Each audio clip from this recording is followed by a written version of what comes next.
Olá! Hoje a gente vai mergulhar em um dos espetáculos naturais mais impressionantes e consistentes do nosso planeta, o Relâmpago do Catatumbo. Mas olha, isso aqui não é só para a gente admirar um fenômeno bonito, não. É sobre as perguntas gigantescas, tanto científicas quanto energéticas, que ele levanta e que, inacreditavelmente, continuam sem resposta. Então, vamos fundo nisso.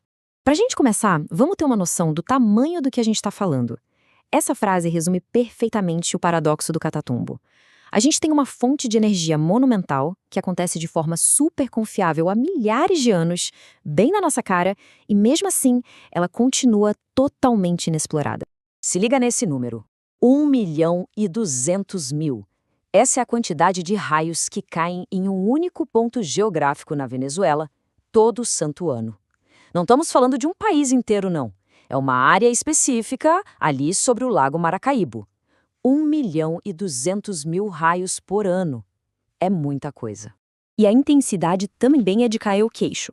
Nos momentos de pico podem rolar até 280 descargas elétricas em uma única hora. É como se fosse uma tempestade que na prática nunca acaba. Ela só diminui ou aumenta a força. Mas o que torna esse fenômeno realmente único no mundo é a regularidade. O céu por lá fica iluminado por até 160 noites no ano, e por umas 10 horas toda noite. Não é à toa que, por séculos, os navegadores usavam essa luz constante como farol natural, o que acabou dando o apelido de farol de Maracaibo. Tá, agora vem a pergunta de US$ 1 milhão. O que alimenta essa fábrica de raios? O que causa essa concentração sem igual? A resposta, olha só que interessante, não está só na atmosfera. Está também nas profundezas da geologia. Vamos entender como essa máquina natural incrível funciona. O Lago Maracaibo não é um lago qualquer. Ele é um dos mais antigos da Terra, formado há 36 milhões de anos. Ao longo de todo esse tempo, ele foi acumulando uma camada de sedimento com mais de 5 quilômetros de espessura. Pensa só nisso. 5.000 metros de matéria orgânica, uma camada em cima da outra sendo comprimida e transformada numa das maiores reservas de petróleo do mundo. Então, o que acontece lá todo dia? Basicamente é o seguinte: o sol esquenta o lago, a água evapora. De noite, os ventos empurram esse ar quente e úmido na direção do ar frio que desce das montanhas. Essa batida cria umas nuvens de tempestade gigantescas. Mas agora vem o pulo do gato, o ingrediente secreto, o metano. O fundo do lago, lotado de matéria orgânica se decompondo, solta gás metano. Esse gás sobe, ioniza o ar e cria uma espécie de super rodovia para os raios. É ele o catalisador que deixa tudo tão intenso. E isso nos leva a uma ideia fascinante. O lago funciona como um sistema de energia fechado, só que em duas velocidades diferentes. Numa velocidade geológica, super lenta, a matéria orgânica vira petróleo. E, em tempo real, todo dia, essa mesmíssima matéria orgânica libera o metano, que alimenta os raios na superfície. O passado geológico está, literalmente, dando energia para o presente atmosférico. Bom, com um mecanismo tão poderoso e tão previsível, a conversa, claro, acaba indo para a energia. Como é que pode uma fonte tão gigantesca ser completamente ignorada? O maior problema para aproveitar a energia de um raio sempre foi a imprevisibilidade. A gente nunca sabe onde nem quando um vai cair. Só que o Catatumbo resolve essa equação. A consistência de 160 noites por ano, 10 horas por noite, sempre no mesmo lugar, transforma o que era imprevisível em um fluxo de energia totalmente confiável.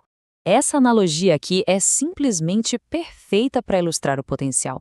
Não se trata de ficar esperando um evento aleatório acontecer. É um fluxo constante de energia atmosférica, um verdadeiro rio de eletricidade no céu que flui com a precisão de um relógio. E aí, claro, é impossível não pensar em Nikola Tesla, que sonhava em capturar a energia direto da atmosfera. O Catatumbo é basicamente a materialização das condições ideais que ele tanto procurava. Energia constante, previsível e abundante, tudo concentrado num ponto fixo. É o laboratório natural perfeito para as ideias dele. Agora, vamos para a parte mais especulativa, mas que é cientificamente muito intrigante dessa nossa análise. A energia não está só no céu. O efeito dela pode ter criado algo extraordinário lá no fundo do lago. Se liga nessa temperatura, 30.000 graus Celsius. Esse é o calor que um único raio gera. É uma temperatura que é até difícil de imaginar, mas ela é a chave para a hipótese que a gente vai explorar agora. Para a gente colocar isso em perspectiva, a temperatura de um raio é mais de 5 vezes maior que a temperatura da superfície do Sol, e essa injeção de calor extremo acontece 1.200.000 vezes por ano, no mesmo lugar, há milênios. A gente sabe que diamantes se formam em condições extremas. O jeito mais comum é com aquela pressão e temperatura absurdas lá no manto da Terra. Mas existe um outro jeito, o impacto de um meteorito. Ele gera calor e pressão instantâneos que são suficientes para criar diamantes industriais na superfície. E é esse segundo mecanismo que é a chave aqui. Então, aqui está o ponto central. O que acontece quando você combina um calor extremo, repetido mais de 1 milhão de vezes por ano, com um fundo de lago que tem 5 quilômetros de espessura de sedimento rico em carbono e repete esse processo por milhares de anos? Essa equação toda nos leva a uma pergunta que, por mais incrível que pareça, a ciência ainda não fez. É uma lacuna no nosso conhecimento. É um convite aberto para uma investigação que pode levar a uma descoberta espetacular.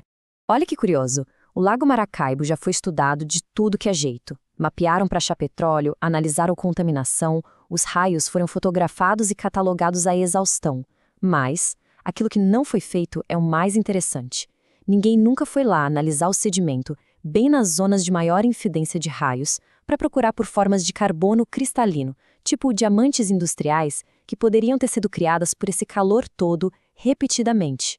Isso nunca foi feito. A fonte original faz um apelo direto, e eu acho que vale muito a pena repetir. Isso aqui é uma mensagem para a comunidade científica, para qualquer pessoa que tenha curiosidade e, claro, os meios para investigar. E é essa a pergunta que fica no ar. O que será que está esperando para ser descoberto no fundo do lago mais antigo das Américas, bem debaixo do maior show de luzes do planeta? O Catatumbo iluminou navegadores por séculos. Talvez, agora, ele esteja iluminando o caminho para uma nova fronteira científica. A pergunta está feita. O laboratório natural está lá. Só falta a investigação começar.